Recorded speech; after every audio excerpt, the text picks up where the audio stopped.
In this video, I'm going to show you where to find the default Wi-Fi name and password for your Acer router. Most routers come with a sticker located on the bottom or side that shows the default Wi-Fi network name and password. This label contains a lot of important information about your router. This label shows the default Wi-Fi name, which is often referred to as the SSID. The password or Wi-Fi PWD can be located either beside it or underneath it. This is the pre-configured default Wi-Fi password.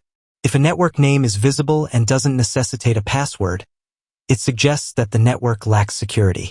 To improve your security by altering these credentials, check out my other video.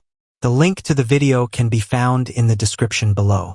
If you're experiencing difficulties locating your Wi-Fi on the network or if the password is incorrect, you will need to restore your Acer router to its original factory settings. Detailed instructions are available in a video linked in the description below. If you found this video useful, please give it a like and share your opinions in the comments.